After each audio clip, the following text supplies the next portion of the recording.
साथियों, मैं डॉक्टर सुनील कुमार वार्ष्णेय अपने इस नॉलेज और इन्फॉर्मेशन चैनल पे आपका स्वागत करता हूं। आज आपके लिए मैं टॉपिक लेकर आया हूं बीमारी गाउट। ये हमारे ऑर्थोपेडिक सर्जन हूँ, मेरी ब्रांच से संबंधित है। इसमें गाउट में शरीर के अंदर सीरम यूरिक एसिड बढ़ जाता है, तो और ये जॉइंट को अफेक्ट करता है, तो उसे गाउट कहते हैं। सीरम यूरिक एसिड हमारे शरीर में बनता भी है। शरीर के अंदर प्यूरिन्स होते हैं, उन प्यूरिन्स के ब्रेकडाउन से जो उसका एंड प्रोडक्ट्स है वो ये यूरिक एसिड होता है। और प्लस हमारे शरीर में हम लोग बहुत सी जो ऐसी डाइट खाते हैं जो हाई प्रोटीन डाइट होती है, उससे भी हमारे शरीर में ये यूरिक एसिड बनता है। जब यूरिक एसिड ज़्यादा हो जाता है तो हमारे शरीर के जो बोन्स हैं और जॉइंट्स हैं उसमें जमा हो जाता है। सबसे ज़्यादा अफेक्ट करता है ये आपके पैरों के अंगूठे के जोड़ पे अगर करता है, उसमें जोड़ सूज जाते हैं, लाल हो जाते हैं और बहुत दर्द करते हैं। इसके अलावा ये घुटने पे, हमारे कोहनी पे, रिस्ट पे, हाथों और पैरों की उंगलियों पे भी असर करता है और उसमें भी इससे आर्थराइटिस हो जाती है, जिसे हम लोग कहते हैं गाउटी आर्थराइटिस। इसके अलावा चूँकि ये जो यूरिक एसिड बनता है ये हमारे गुर्दे के द्वारा पेशाब के थ्रू निकल जाता है, इसलिए यदि गुर्दे की कोई बीमारी होती है तो भी यूरिक एसिड हमारे शरीर में बढ़ जाता है। और यदि मान लीजिए यूरिक एसिड ज़्यादा मात्रा में बढ़ जाता है तो ये गुर्दे में इकट्ठा हो जाता है और गुर्दे में इकट्ठा होकर स्टोन्स बनाता है। ये स्टोन्स दो तरह के होते हैं, एक तो वो स्टोन्स होते हैं जो केवल यूरिक एसिड के होते हैं, वो सॉफ्ट होते हैं। एक वो स्टोन्स होते हैं यूरिक एसिड और ऑक्सीडेंट के होते हैं, ये हार्ड होते हैं। तो ये यूरिक एसिड के हमारे बॉडी पर साइड इफेक्ट है। अब ये होता है कि यूरिक एसिड होता किन लोगों का है, कम बढ़ता है, और गाउट किन लोगों को होती है। गाउट अमूमन उन लोगों को होती है जो बहुत ओबेज होते हैं, फैटी होते हैं। ये हेरिडिटी भी है, खानदानी चली आती है कि अपने पिता और उसके बाबा से है, उनसे भी अपने खानदान में आती है। इसके अलावा जिनका ब्लड प्रेशर हाई होता है उनको होती है, जिनको डायबिटीज होता है उनको होती है। जो लोग डायबिटिक्स ले रहे होते हैं, डायबिटीज में पेशाब ज़्यादा होती है, यूरिन गाढ़ी होती है, ये प्रेसिपिटेट करता है और स्टोन्स बनाता है और साथ में ये डिपॉजिट हो जाता है, उनको होती है। जो लोग कैंसर का ट्रीटमेंट ले रहे होते हैं, जैसे कि ब्लड कैंसर का ट्रीटमेंट, तो उस ट्रीटमेंट में सेल्स डैमेज होती हैं कीमोथेरेपी से, और डैमेज होकर उसमें से प्यूरिन्स निकलता है और उस प्यूरिन से फिर से यूरिक एसिड बनता है, उनमें ही होती है। तो ये इसके कारण है, इन लोगों में ये ज़्यादा मात्रा में पाया जाता है। अब यूरिक एसिड की हमारे यहाँ दो तरीके होते हैं कि यदि किडनी बीमारी है तो बढ़ जाएगा ये, और यदि मान लीजिए आदमी हाई प्यूरिन की डाइट ले रहा है तो बढ़ जाएगा।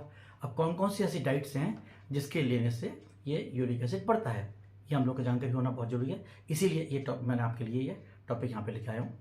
हाई प्यूरिन डाइट में सबसे पहले आता है रेड मीट। रेड मीट में होता है आपका मीट, पोर्क, बीफ।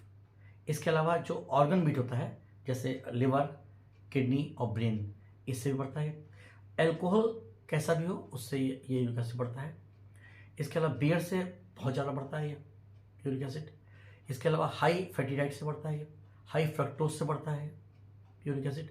और जो हाई फ्रक्टोज का जो जो जितनी भी हम लोग डाइट लेते हैं, और फ्रक्टोज के जो आपके प्रोसेस जो फूड होता है या प्रोसेस जो आपके बेवरेजेस होते हैं उसमें भी ये अधिक मात्रा में होता है, उससे भी यूरिक एसिड बढ़ता है। इन चीज़ों से हम लोग को परहेज करना चाहिए।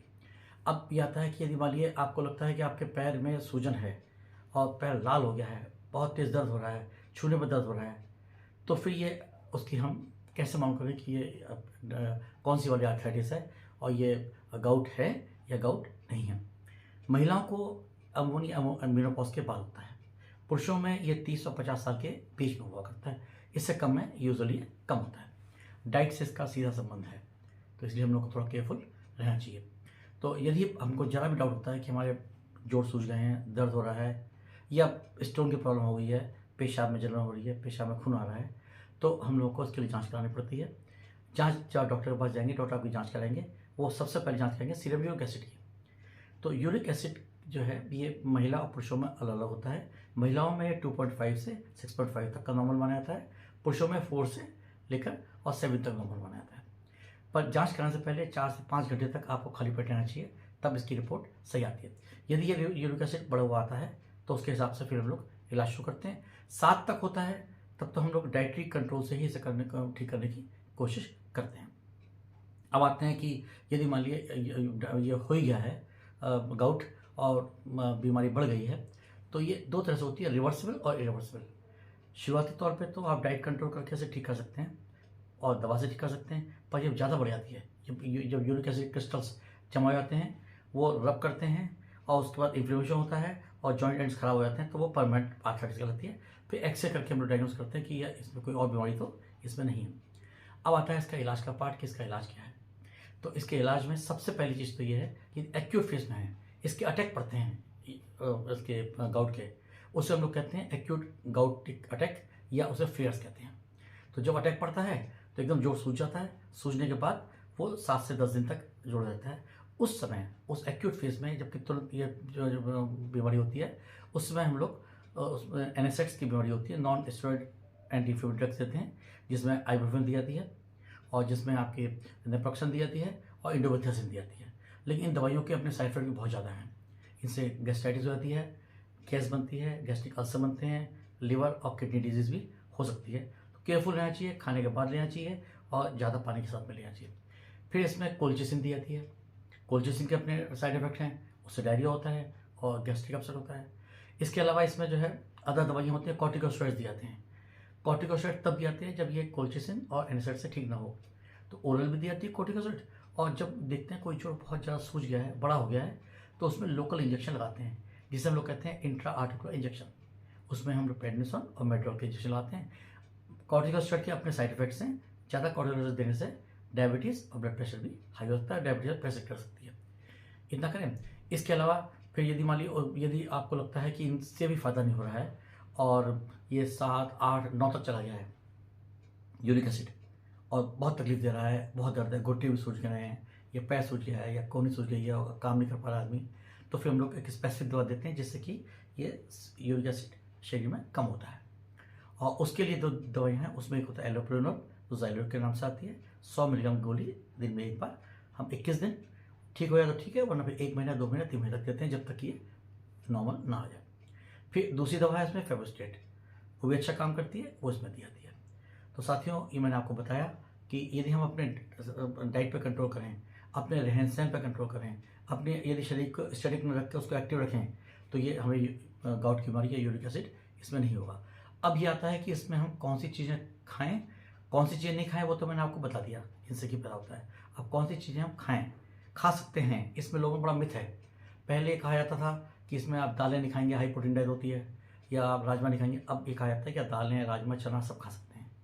आप अच्छी फ्रेश वेजिटेबल्स खाइए, आप अच्छे फल खाइए, चेरी इसमें बड़ा फ़ायदा करती है।